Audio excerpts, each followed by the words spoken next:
my protection. Protection from what? Koryuki.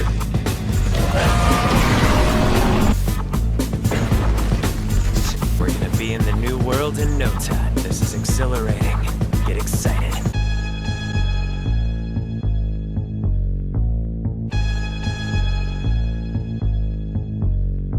Hey, I've been in a forest before. Me too. I've been alone in a forest. Me too, I think. Well, I've been alone in a forest before, and needless to say, I had a time. I had quite a time in the forest. I was on a trek, and I was walking back to Little Stony Falls by myself. And yeah, it was a fun time. I went back there, sat down, and enjoyed the beautiful view of the waterfall, and just like enjoyed it. And then I hear a commotion from up the trail. It was a family, a big family, 2 parents with 5 kids. All between the ages of like 3 and 10. And when I tell you that these kids were loud and were just screaming their heads off and just making an absolute racket and just absolutely just ruining my whole immersion that I was having in the moment, I was at this point just be like... Sounds terrifying. I know. It was at that point I realized... I needed to start wearing condoms. I'm just joking. But yeah, I basically just had that happen, and I at first I heard the screams in the distance and I didn't know what the heck it was. And then the closer guy was like, "Oh, these are like people." Oh wait. No. Certain big cats can like emulate people's screams. Wait a minute, what if it's a skinwalker? Oh, no, it's just a bunch of kids. So, that was I haven't really had very many, like, terrifying moments in the forest, but, yeah. There are worse ways to, apparently the worst way to find out you're not alone in the forest is going to be told to us by Mr. Ballin here, which, by the way, John, congratulations on hitting 10 million subscribers. Congratulations, you deserve it. You work hard, and you make great videos. So... I would think that the worst way to find out you're not alone in the forest would be to be walking alone in the forest, and then all of a sudden somebody grabs your butt. That'd be probably one of my top 3 worst ways to find out when it's real. For me, it'd probably be like dude walking up from like behind a tree with a big-ass buck knife, looking at you just being like,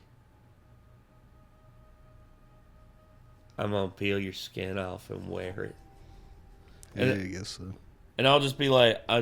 Wouldn't it be worse if he grabbed your butt first, though? Well, actually, yeah. If he like, grabbed your butt, put a knife to your throat, and literally whispered that in your ear, yeah. He's like, I'm gonna peel your skin off and I'm gonna wear it. And I'd be like... I'd shit myself just so he'd be like, "Oh." Yeah, exactly. He was touching your butt. And I'd just be like, as soon as he let go, I'd start running, leaving a trail of a trail of Hershey drips behind me. For him to track you by. Yeah. Good Lord. But I would then look for something to defend myself with, like a stick, maybe like a baseball bat, maybe a cowbell. Let's get some distance, turn around, throw your own poop at him. Yeah. Oh, yeah. Go full monkey. Yeah. Go full monkey at the zoo. Yeah. Just start hurling turds. Anyway, this intro has been unhinged. Oh, of course. Unhinged. What do you expect from us? But Mr. Ballin is going to tell us the worst way to find out you're not alone in the forest, apparently. So let's check it out. You ready? Let's go. Today, I'm going to tell you 3 stories that all center around creatures. The first story you'll hear is sort of uplifting in a way, and then the last 2 stories are downright spooky. But before we get into those stories, if you're a fan of the strange, dark, and mysterious delivered in story format, then you've come to the right place because that's all we do, and we upload once a week. So if that's of interest to you, please hit the like button like it owes you money, but not too hard because we need it for next week's episode. Also, please subscribe to our channel and turn on all notifications so you don't miss any of our weekly uploads. Okay, let's get into today's stories.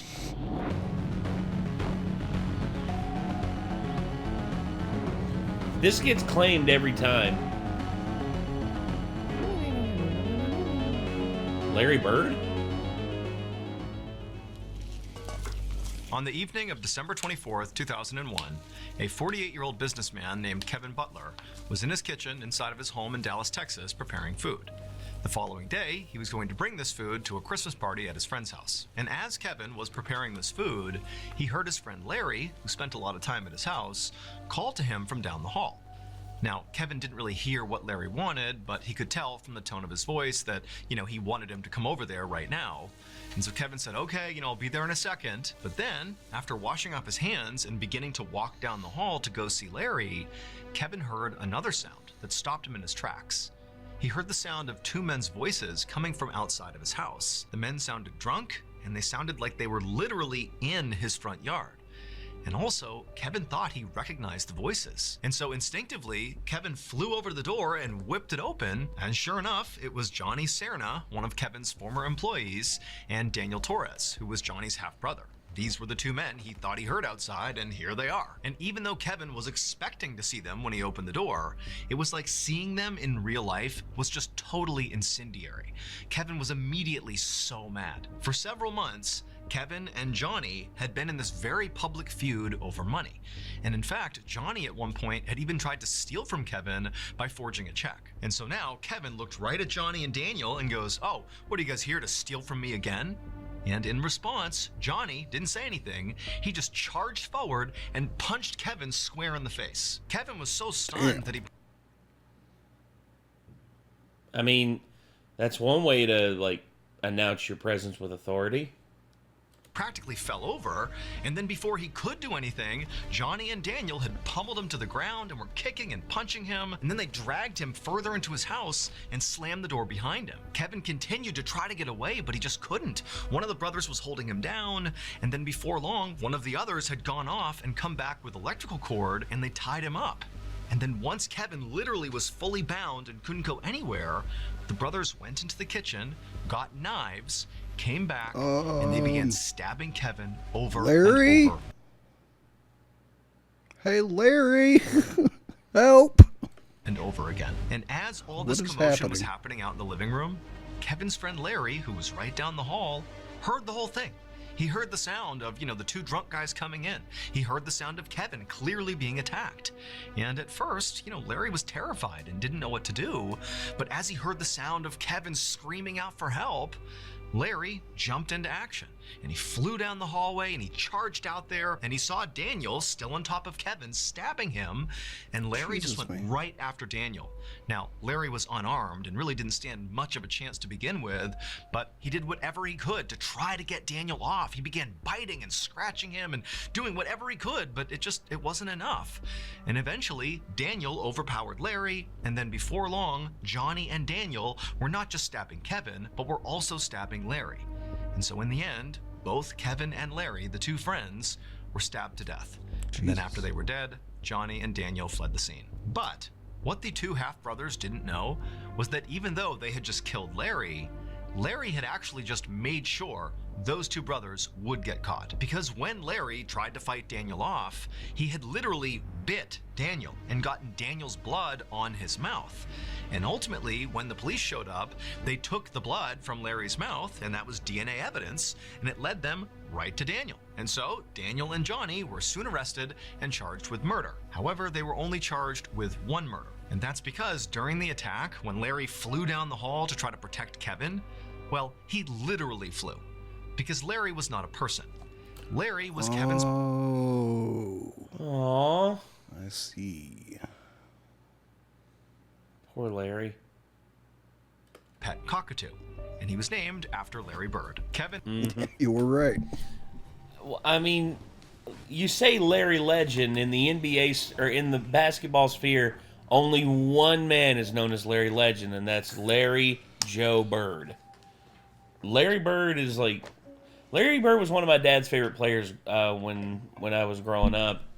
And I remember when Larry retired, my dad was like really sad because he loved the way Larry played. Larry was just like blood and guts. He was a warrior out there, dude. And the fact that he named his bird Larry the Bird, that's actually kind of funny. This entire situation would make a really challenging riddle for someone. Oh, right. If you just told them the story up to the point where it's like, but they were only charged with one murder. Why were they only charged with one murder? And they're just like, because... Oh, no. Like, they'd have to be someone super genius to be able to come up with an answer to that. They would... basically, I would give them 3 questions. You can ask 3 questions as to why. And it's just like, was Larry a human being? No. Was Larry a pet? Yes. That explains it. That's why. And like I would allow them like questions, but people are so quick to like try and respond, and they waste their questions so quickly a lot of times. Kevin had adopted Larry 2 years earlier, and the two had become like best friends. And so when Larry heard his best friend Kevin being attacked, he flew in to try to help, and he wound up clawing and pecking at Daniel's head, ultimately getting Daniel's blood on his beak, which led to their arrest. Daniel Torres and Johnny Cerna were both ultimately convicted of murder and sentenced to life in prison. So I was wondering, I was like, why did Larry wait so long to try to help? Well, I guess it's just like... Like, why didn't Larry call 911 when he heard somebody breaking in? I was thinking that too. I'm just like, yeah, my friend's getting murdered. And it's Daniel Torres and this guy here, and this other guy here. And like, okay. Because the really big thing that threw me off is the fact that Larry actually called out to him at the beginning. So I was like, Larry was a person. Like, but no, Larry was not a person. Yeah. Larry was a bird. I'm sorry. Birds are people's too, guys. If I hear someone, if I recognize someone's voice at my front door that I have beef with, I'm not approaching my door without a weapon. Yeah. I'm not approaching, like, I have people in my life that if I did run into again, I would probably, like, I'd probably be fighting them. I mean, we literally have a ring camera, so all you have to do is go, beep, fuck off before I call the cops. Beep. Yeah, and then if they start trying to like break the door down or some shit like that, then get you a gun. And call I'm grabbing my double barrel. I'm grabbing my shotgun, and I'm literally as soon as the door opens up, double aught buck straight to the gut, like, and I'm gonna slam fire that bitch. I'm gonna saw them in half. Like that's what I plan to do. I don't fuck around. This is my home. I wouldn't even wait for them to open the door. Well, I'd blow the front window out while they're trying to break in and scare the shit out of them. Well, I don't want to. The thing about it is, I don't want to wind up, potentially missing and causing more damage than I need to, which is why I'd want to get a clear shot. Breaking in at night, as most criminals usually do, like, I don't think you're gonna really do much by firing at the front door window. Other than maybe hit them. That's true, yeah. If you wait for them to get all the way in, then you have the potential of them having a gun too and shooting back, or the potential of a murder charge because a lot of people, even in states where you're supposed to be allowed to defend yourself in your own home, end up with charges because of doing it. Well, and you're gonna end up going to court for years over it either way, which is shit. To which I would say it's plain and simple, self-defense. It'd be a lot, yeah, but I mean, you'd still be in court for several years over it, and it would be bullshit. Like, it would be a lot easier just to scare the shit out of them so they leave, or call the cops and get the cops there before they can get in. Yeah, but either way, I would defend my home because to me, this place is the most important place to me because it's where I live, it's where my friend lives, and it's where my girlfriend lives. And we also have all of our pets here. We have all of our stuff here. Honestly, people were just like, well, it's just possessions. They probably just want possessions. Just I'm like, I don't care. You violate the sanctity of my home, your life is forfeit. Period. What if I told you there was a boundless vault full of 1,000,000 secrets, buried mysteries, and life-changing adventures just waiting to be explored? A place where stories lie in wait just a tap away. Well, that place is Audible. Imagine you're stuck in rush hour traffic, just staring at the sea of red taillights all in front of you, just wishing you could be home right now, but you can't because you're stuck here. Except you're not really stuck here. Instead, you've been, transported to this incredible world because you're in the middle of an audible thriller. And then before you know it, suddenly you're in your driveway, you've forgotten about the traffic, and you're just consumed by the story you're listening to the point where you don't want to get out. You don't want to go home because you're so engrossed. That's the Audible effect. From edgier seat thrillers to mind-warping sci-fi epics, Audible transforms words into boundless imagination and helps you live the experience. But Audible isn't just about entertainment. Audible offers a passage to self-discovery. Do you want to unlock the secrets of success from world-class experts? Done. Do you want to dominate your finances and transform your wellness? It's all here. Want advice to steer your career? Just press play. Build the positive habits you want in your life. But if you just want to simply live inside of a story, check out The Lost City of Z on Audible. Every time I listen to that, I get pulled into another world. It's incredible. So start positive habits and reach the goals you set for yourself with Audible. Start listening today when you sign up for a free 30-day trial at audible.com/Mr. Ballin. Okay, back to the story. The biggest downside to Audible and audiobooks is they can't do my two favorite kinds of books of all time justice. Which is manga and ergodic literature. That's fine. Yeah. I mean, it has its advantages and disadvantages.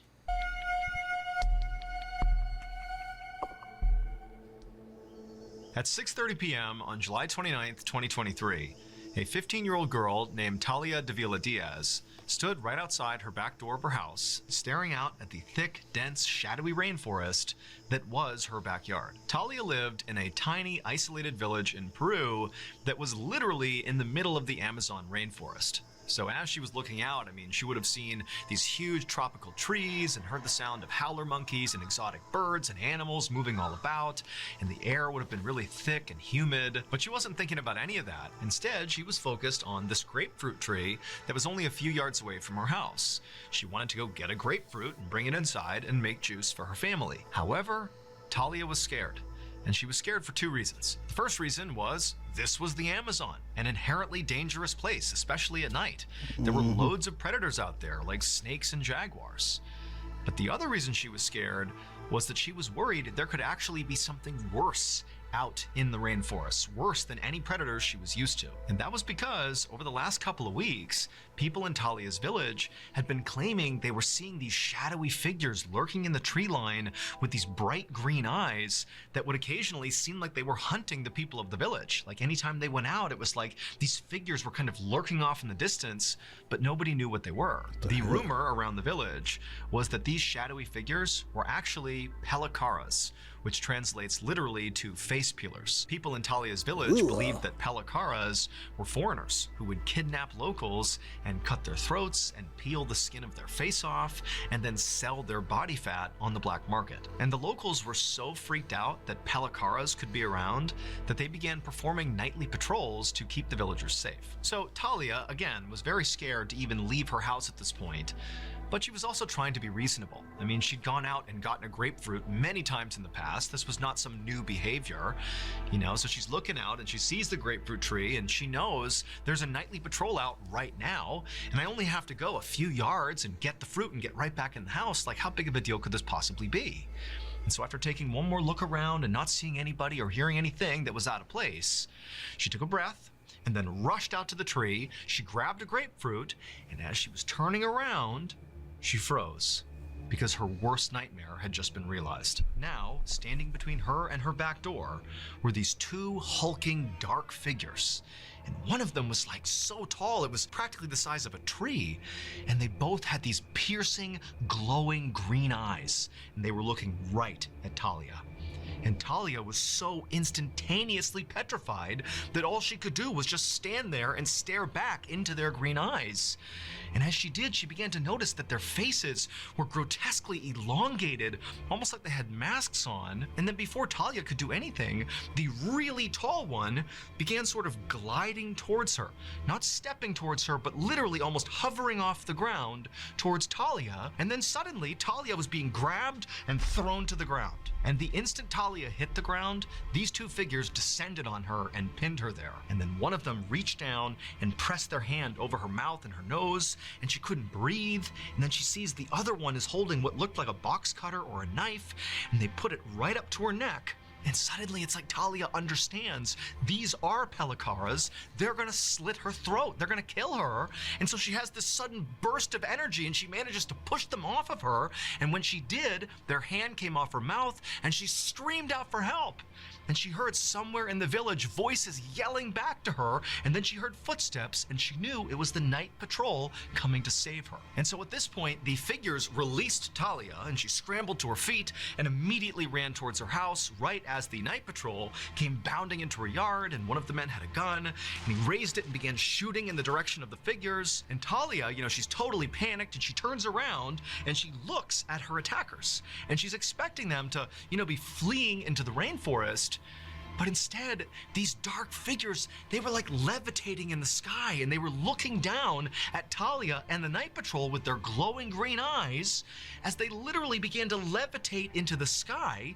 And the whole time, the night patrol is firing repeatedly at these things, and they just drifted off into the night and disappeared. Talia ultimately would not suffer any physical injuries from this encounter, but mentally she was a wreck. And frankly, so was the rest of the people in her village, especially those who were on the night patrol and with Talia witnessed these figures with green eyes flying away into the sky.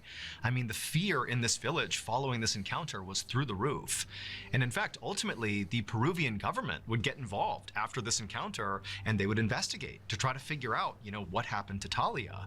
And they would ultimately conclude that there was an illegal mining operation happening somewhere in the rainforest, and some of these miners, in an effort to scare people away from coming anywhere near their operation, they got their hands on jetpacks, wore armor and masks, and then went into villages like Talia's and basically pretended to be aliens and then did, fly off on their jetpacks. That is the official story. Jetpacks aren't really a thing yet. What? The Peruvian government is looking for anything they can to just, brush this under the rug. That is so stupid. That is easily one of the most boneheaded things I've ever heard for, an explanation as to, oh, this is actually what happened. Where would miners get jetpacks from? Literally, there's one working jetpack that somebody's been working on for years, and it's still not 100% safe and ready yet. Yeah, hold on.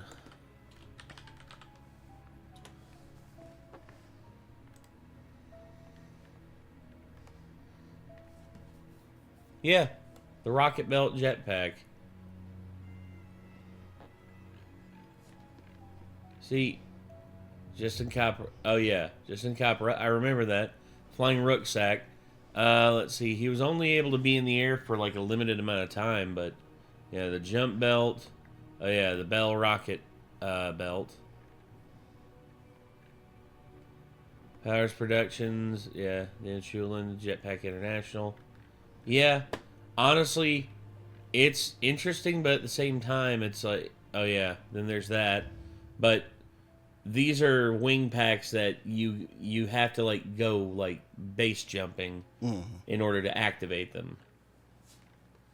Oh yeah, Troy Hartman, the parafoil and jetpack, jetpack aviation. Daedalus flight pack. There's a few people who have them, but this is like cutting edge technology that is not readily available to random like miners in Peru. That makes no sense. Mm-hmm. It's one of the most boneheaded explanations of anything ever. As of right now. However, people like Talia and the other people in her village and many other people who live in the Amazon rainforest who have come in contact with these figures with green eyes, they say those are no miners. Those are either Pelicaras or they are creatures from another world.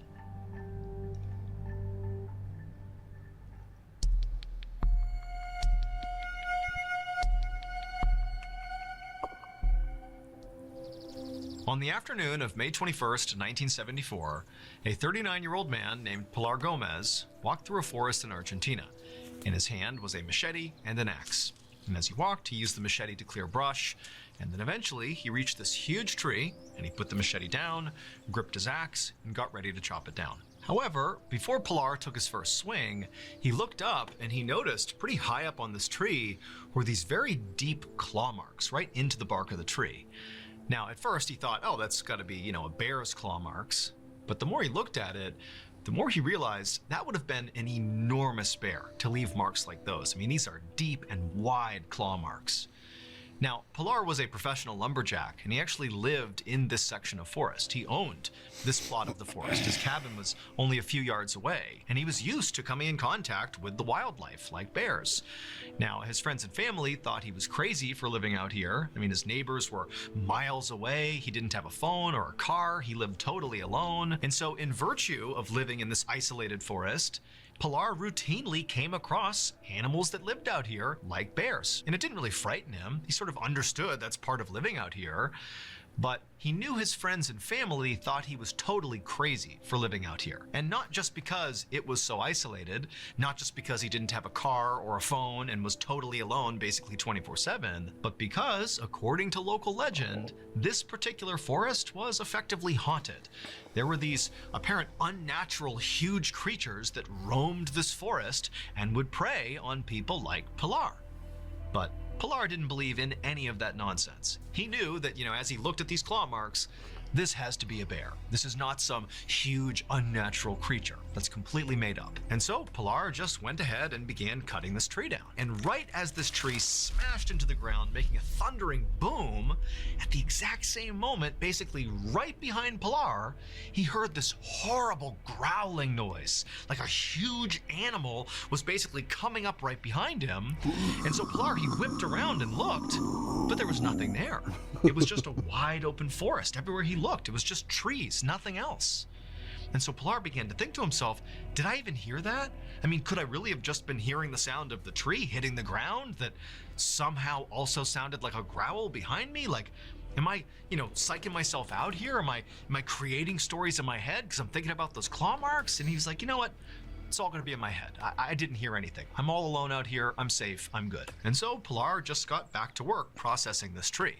For the next couple of hours, he didn't see or hear anything strange. He just continued to chop this tree into smaller pieces, and then he would carry those pieces right over to his cabin, which again was not far away, and he stacked up this huge pile of lumber right beside the side of his cabin. And then finally, when the tree was all processed and Pilar was back in his cabin, he realized he was pretty hungry. At this point, it was getting dark outside, and it was time for dinner. Typically, Pilar would eat his dinner outside. He enjoyed listening to the crickets and just feeling the warm night air, and tonight was no exception. So he grabbed some stew from the night before, he went outside, and outside he had this table that was right next to his cabin, and then just beyond the table, farther away from the cabin, was this wood stove. And so he got the wood stove going, and then he put his stew on the stove to warm up, and then he sat down at the table, and he just sat there, enjoying the night, waiting for his food to be done. And as Pilar just sat there relaxing, he suddenly realized that he couldn't hear any crickets. They had gone completely silent.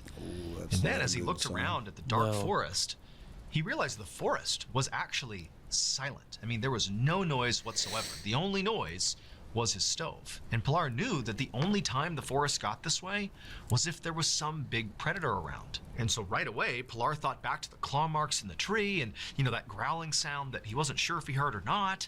And he's thinking, maybe the bear is back. And so Pilar scanned the tree line, trying to see movement. but there was nothing. It was just deadly silent and just a dark forest in all directions. And so, feeling really unsettled, Pilar decided he should just go back inside his cabin and eat in there where it was more safe. And so Pilar stood up and he walked towards his cabin, and he was about to go inside when he remembered he had left the stove on with his stew on top warming up. And so he turned back around and he looked out at the dark forest, and it's still totally silent. He can't see any movement. And as quick as he could, he walked past the table, out to the stove. He shut the vents in the stove, and he was about to grab the stew to go back inside with it when something really powerful struck him in the back, knocking the wind out of him. And then before he could react, he looked down and he saw this massive furry arm with sharp claws reaching around him, pulling at his midsection. It was the bear. And so immediately Pilar began thrashing, trying to get away, and he managed to kind of stumble forward, and his machete was on the ground near the stove. And he fumbles down, he grabs the machete, and he wheels around to strike this bear to get rid of it. But the second he saw the bear, he realized it wasn't a bear. And instinctively, he knew he just had to run. And so he turned and began sprinting towards that lumber pile he had cut up before right next to his cabin. Then as he was scrambling up this pile, he could hear the sound of this thing running towards him. And then he felt another explosion on the side of his head. And even though he now has been wounded, probably gravely, it was like all adrenaline. And he kept going up the lumber pile, and he clambered onto the roof of his cabin. Then he turned around, getting ready to fight as best as he could, whatever this thing was. But when he looked out, this thing was just gone. The forest was deadly silent again, and there was nothing out there. And so as he's sitting there kind of looking around, waiting for this thing to pop back up again, he reached up and he felt the side of his head, and his ear was missing. This thing had ripped his ear off when it hit him in the side of the head. Pilar would remain on the roof of his cabin all night, just constantly scanning, looking for this bear creature to return. But it didn't. The forest just remained totally silent, and nothing happened all night. And then finally in the morning, when the sun began to come up, the forest kind of went back to normal. And at that point, Pilar, he's kind of delirious from blood loss and the impact to his head. And he knew he just had to get out of here and go get help. And so he climbed off the roof, and then he ran about a mile to the nearest building, which was this woodworking shop. And when he got there, there were a couple of people there. And when they saw the state Pilar was in, they didn't need to be told that he needed to go to the hospital. They just instinctively put him in the car and drove him there. After Pilar was stabilized and his wound was treated and he was sort of in recovery at the hospital, the police showed up to interview him to see what happened. And Pilar would tell them the story about how, the day before he had seen those claw marks in the tree, and then he had heard that loud growling sound behind him, or so he thought. And then that night, this bear had attacked him at his cabin, and he said at some point he had broken away and grabbed the machete, and he turned to defend himself, and he got a good look at this bear. And it was at least 6 feet tall, it was covered in black hair, had sharp claws. I mean, it was every bit a bear, except its face. It wasn't a bear's face. It was a human face. Now, to this point, as Pilar was telling his story, one of the police officers was taking notes. Everything Pilar said, he was writing it down. But when Pilar began talking about the bear with the human face, the officer just stopped taking notes, and the officer said, that can't be true. There aren't any bears with human faces. But Pilar, he's like a rugged lumberjack who lives in the forest by himself. And he's telling these officers, I know how crazy this sounds. I know it's not realistic, but I'm telling you what I saw is this bear with a human face. That's what I saw. But the officer just 100% did not believe him.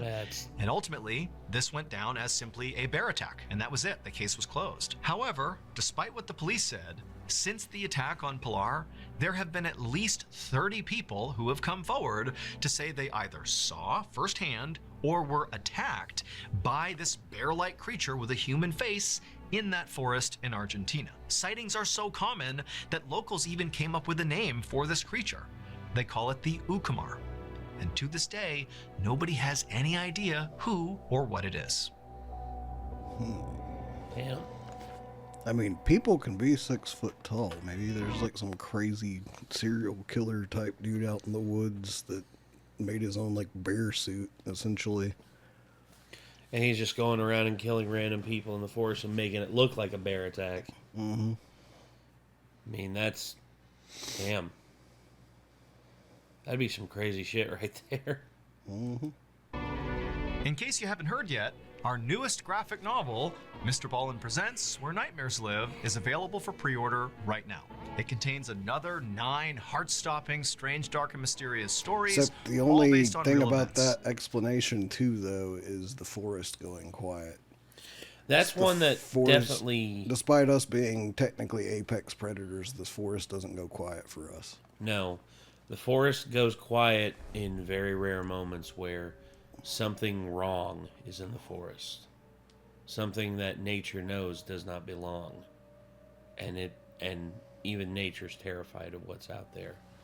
I've heard of people saying that about, whenever they're like entering a forest that basically is just. There's one that people talked about, the Aokigahara forest, but that's for a different reason. It's dead silent there for an entirely different reason because of like the supposed spiritual pressure and all that. But yeah, I don't know, man. There's a lot that it could be.